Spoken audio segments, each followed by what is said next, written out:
Hello guys, welcome back to Sit Cherry. ඔන්න අද මං අරන් ආ වීඩියෝ එකක් මේකත් මං හිතනවා ඔයාලට NTS යන්න කලින් අනිවාර්යෙන් දැනගත යුතු සහ කවුරුත් ඔයගොල්ලන්ට කියලා දෙන්නේ නැති දෙයක්. හරිද? ඉතින් මම හිතුවා මේව ඔයගොල්ලන්ට හිතේ තියන් ඉන්නේ නැතුව බය නැතුව කියලා දෙන්න ඕන කියලා. මොකද මේ වගේ එක්ස්පීරියන්ස් හම්බ වුණොත් ඒක ඔයාලට ලොකුවට බලපානවා. මොකද මං ඒව දැකලා තියෙනවා. එහෙම ඒ වලින් දුක් විඳපු ළමයි සහ මේ නර්සින් රස්සාව NTS එකේදීම දාලා යන ළමයි. හරිද?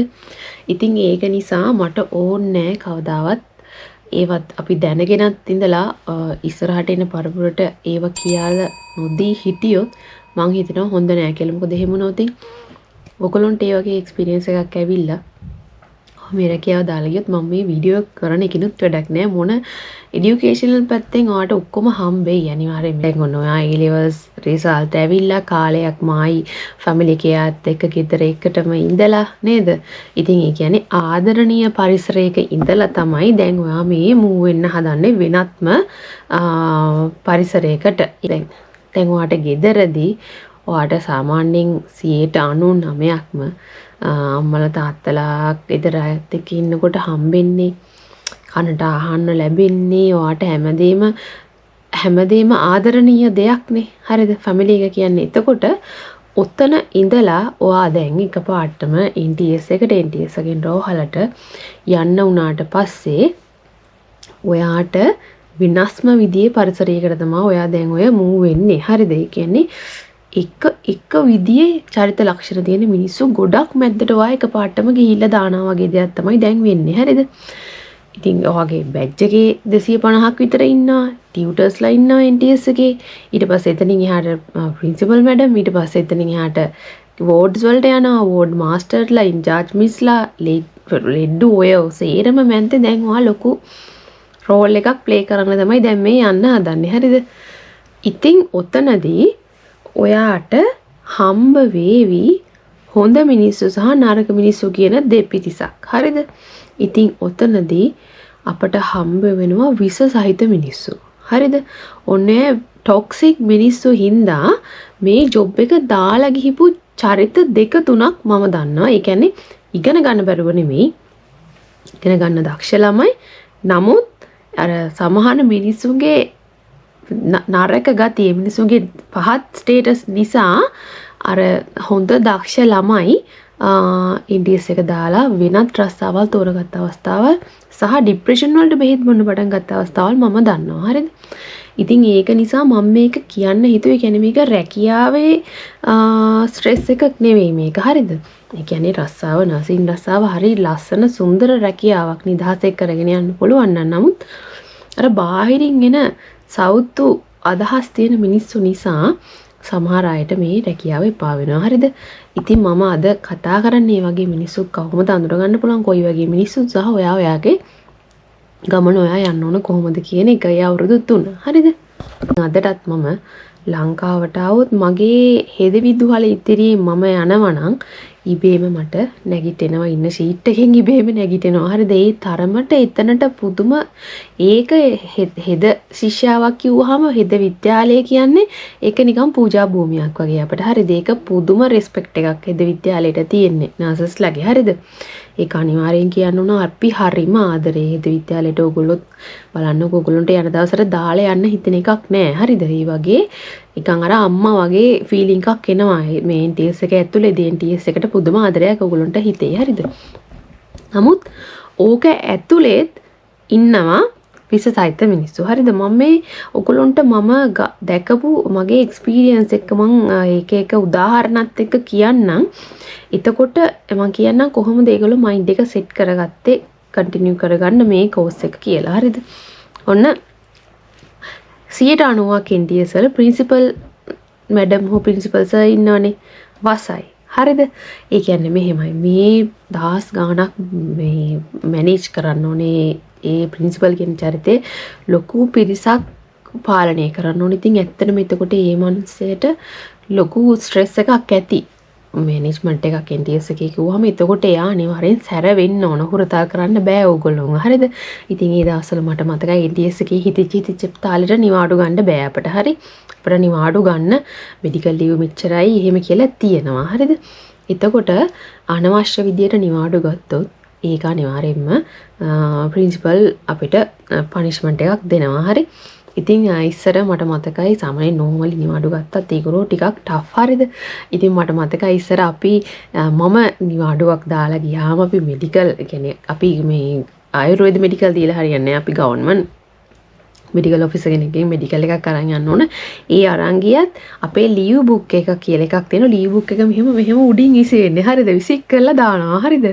ඒ වගේ ඒවට ඔයගොල්ලෝ ස්ට්‍රෙස් වෙන්න එපා. මොකද ඒගොල්ලෝ ගොඩක් ආදරණීය චරිත. නමුත් ඒ සැර වෙලා තියෙන්නේ අපිව හදා ගන්න ඕනේ. කියන්නේ දැන් නිවාඩු අරගෙන පුරුදු නොතින් එයා දිගටම නිවාඩු ගන්නවානේ. එහෙම කරන්න බෑ මේ නර්සින්. ඒ නිසා ඉතින් එතකොට ප්‍රින්සිපල් මැඩම්ලා එහෙම සැරයි. හරිද? ඉතින් පොත් මෙහෙම උඩින් විසි කරනවා. ඉතින් අපි එළියට ඇවිල්ලා ඉනවනවා. අපි දන්නවා ඒගොල්ලෝ බණිනවා. හොද්දට බණිනවා. ආයි NTS එක පාවෙන්න බණිනවා. හරිද? නමුත් ඒවට ඔයගොල්ලෝ වැටෙන්න එපා. හරිද? නමුත් ඊට පස්සේ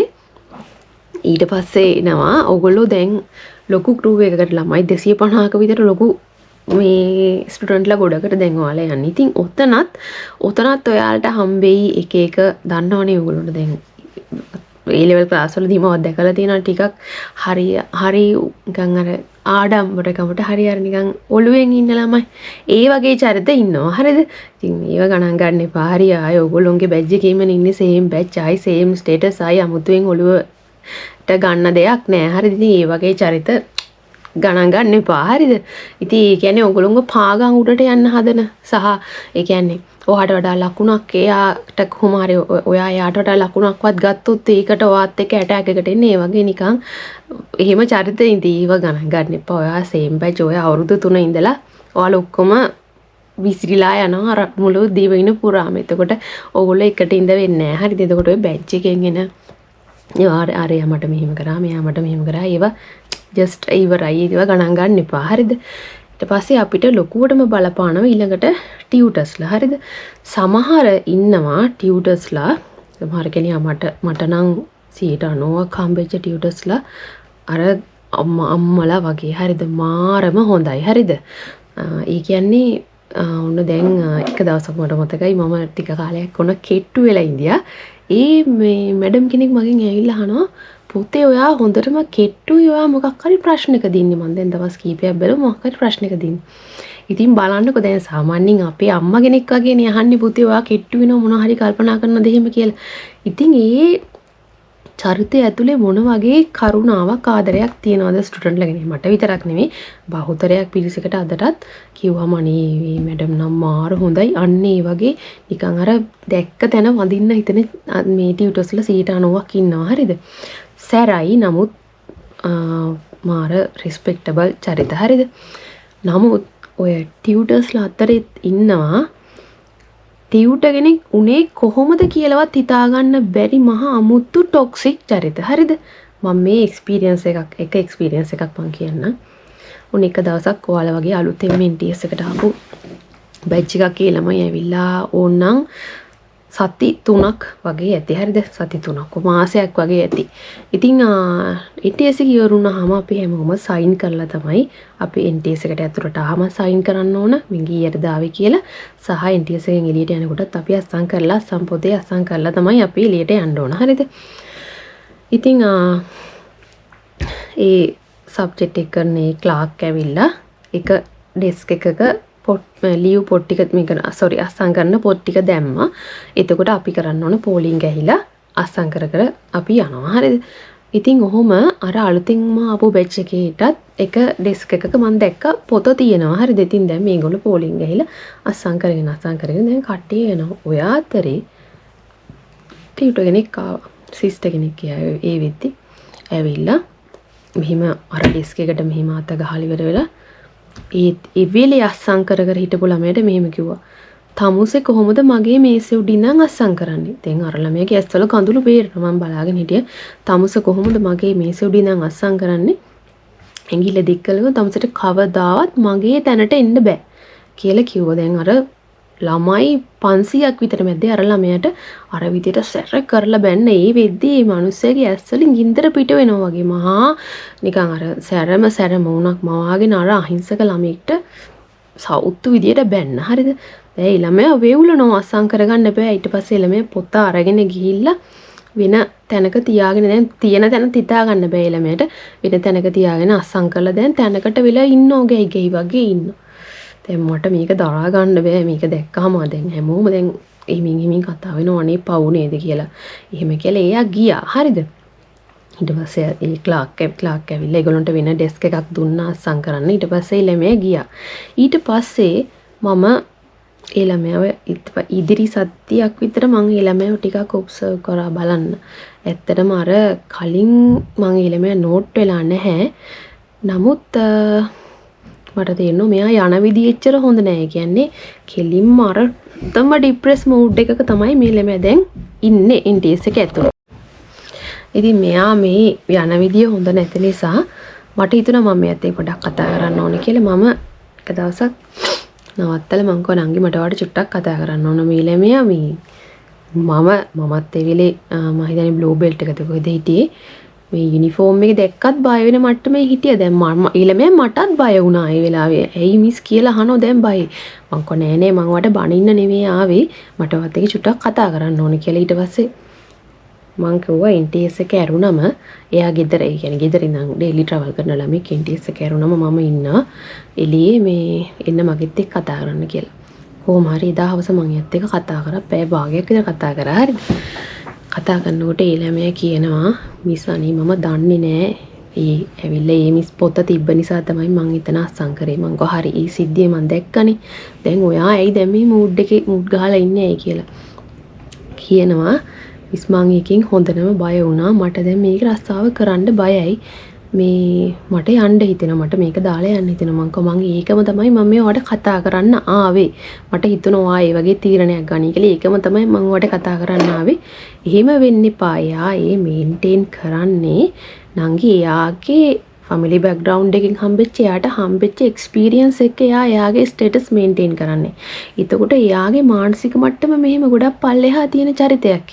ටියුටර් කෙනෙක් වුණත් එයා ගොඩක් මානසික මට්ටම ඒ රෙස්පෙක්ටබල් චරිතයක් නෙමෙයි. ඒකයි ඔයාට එහෙම කතා කරේ. ඉතින් එතකොට ඔයා ඒ වගේ අන්රෙස්පෙක්ටබල් කැරක්ටර් එකක් ඔයාට කරන ප්‍රෙෂර් එකක් නිසා ඔයා මේ වගේ හොඳ රස්සාවක් දාලා යනවා නම් ඔයා මොනතරම් මෝඩෙක්ද මං ඇහුවා. ඉතින් ටිකක් ඊට පස්සේ මාත් එක්ක ටිකක් ෆැමිලිය වුණා. ඊට පස්සේ එයා මට කිව්වා මං කො මට මිස් කියන්නේ මට අක්කී කියලා කතා කරන්නකෝ. ආ බය නැතුව ඊට පස්සේ ඒ දේන් පස්සෙමිත් මට උනේ මම ඊට පස්සේ මං තාත්තත් එක්ක ගමනක් ගියා. එයාට ත්‍රී වීල් ඩ්‍රයිවිං කරන්න පුළුවන් වීල් එකේ ගමනක් ගියා. වීල් එක ඇක්සිඩන්ට් වුණාලු. හරිද? ඉතින් එයා කියන මහවේ ඇයි එයා කල්පනා කර ගියාලු අර සිද්ධිය වීල් එක ඇක්සිඩන්ට් වෙලා තාත්තගේ මේ මහපට ඇඟිල්ල පැන්න කියලා කිව්වා. දැන් තාත්තට බෙහෙත් බඳිනවා කියලා. මං කිව්වා හරි. ඔයා ලොකු වැරද්දක් කරලා තියෙන්නේ. හරි. ඔයා මේ ප්‍රශ්නේ NTS එකෙන් එළියට යනකොට ගේට් එක ළඟදී ඔයා ඒක තියලා යන්න ඕන. ගෙදර අරන් යන්න බෑ. ඔයා කරලා දිනවා ගොන් වැඩක්නේ. ඔයා මේ ප්‍රශ්නේ ඔයා මේ ස්ට්‍රෙස් එක ගෙදර මිනිස්සුන්ටත් දීලා දැන් ඔයාගේ තාත්තා දුක් විඳිනවනේ. මට ඇස්වලට කඳුළු එනවා. ළමයා අඬ තමයි විස්තර කියන්නේ. තාත්තා මෙහෙම ලොකු රසාවන් මිස් නෙවෙයි කරන්නේ. තාත්තගේ ඇඟිල්ලේ දැන් මේ පැනලා මහපට ඇඟිල්ල පැනලා දැන් යට එක කරගන්නත් බෑ දැන් ගෙදර. මං කෝ හරි දැන් ඔයා දැන් මම වට මේ කතා කරේ ඔයා මේ වෙලාවේ මේ වගේ වැරදි තීරණයක් ගනී කියලා මට දැනුණු නිසා. හරි. කිසිම වෙලාවක ජොබ් එක දාලා යන්න තීරණය කරන්න එපා. ඒ චරිත ඔයාට හම්බ වෙන්නේ මේ අවුරුදු 3 ඇතුළත විතරයි. හරිද? ඔය අවුරුදු 3න් පස්සේ ඔයා මේගොල්ලෝ ඔක්කොම දාලා ඔයා වෙනත්ම පරිසරයකට යනවා. හරි. එතකොට ඔයාට මේ හම්බෙන එක්ස්පීරියන්ස් එක ඔයා හොඳට ෂාප් වෙලා යන්නේ. එතකොට ඔයාට nothing ඊළඟට එන ඔය වගේ ප්‍රෙෂර් ඔයාට nothing. හරිද? ඒ හින්දා ඒව ඔළුවේ තියාගන්න එපා. දැන් ඔයා ෆෝකස් කරන්න ඕන ඔය එන බෑඩ් එක්ස්පීරියන්ස් වලට නෙමෙයි. ඒ වෙලාවට ඔයා හිතන්න ඕන එයාගේ ස්ටේටස් එයා මේන්ටේන් කරන්න. එයා ගොඩක් මානසික මට්ටමින් පහළ චරිතයක්. ඒ නිසා එයා ඉග්ලෙට් කරලා මම මගේ විභාග මගේ এডুকেෂන් පැත්ත තමයි මම බලන්න ඕන කියලා එහෙම හිත හදාගන්න කියලා මම එයාව මේට යන්න දුන්නා. ඊට පස්සේ කොහොම හරි ළමයා මට තේරුණා ඊට පස්සේ හොඳට රිලැක්ස් එකේ වැඩ කරගෙන යනවා සහ ඒ මාත් එක්ක කතා කරේ නැති වුණාට අපේ බැච් එක මේ යන දවසේ NTS කියලා මේ මාව ළඟට ඇවිල්ලා හොඳටම ඇඬුවා. හරිද? කතා කළා මට කියන මිස් ඔයා එදා මට එහෙම කිව්වේ නැත්තම් මම මේ වෙද්දි මේ නර්සින් කරගෙන යන්න. එතකොට එයා බෙල්ට් එකක් එහෙම දාලා ලස්සනට ගියා. දාලා හරි ආසයි දැක්කම. ඉතින් අන්න ඒ වගේ එක්ස්පීරියන්ස් බෑඩ් එක්ස්පීරියන්ස් ඔයාට NTS එක ඇතුළේදීත් එන්න පුළුවන්. හරිද? එතකොට ඔයා හිතන්න ඕන මේක මෙයාගේ මානසික මට්ටම මෙයාගේ ක්වොලිටි එක මේක මෙයාගේ ක්වොලිටියක් තියෙන චරිතයක් නෙමෙයි. මෙයා බෑඩ් මීන් එවිල් කියන ගණයට අයිති වෙන චරිතයක්. එතකොට ඒව ගණන් ගන්න එපා ඔයා. හරිද? ඒවට යන්න අරින්නේ. ඒක එක්ස්පීරියන්ස් එකක් එහෙම આવුත් ඒක just අමතක කරලා දාන්න. ඊට පස්සේ වල ලොකු වැඩක් තියෙන ලොකු ගමනක් තියෙනවා. හරිද? මේ වීඩියෝ එකේම සෙකන්ඩ් පාර්ට් එක මම ඊළඟට අප්ලෝඩ් කරන්නම්. වීඩියෝ එක දිග වැඩි ඒකින්ද මම හිතුවා දෙවෙනි පාර්ට් අප්ලෝඩ් කරනවා කියලා. ඉතින් එකතු වෙන්න වීඩියෝ එකත් එක්ක ඊළඟ එකත් එක්ක හොඳ අයිඩියා එකක් ගන්න කොහොමද ඔයා බැටල් එකට ෆේස් කරන්න ඕන කියලා.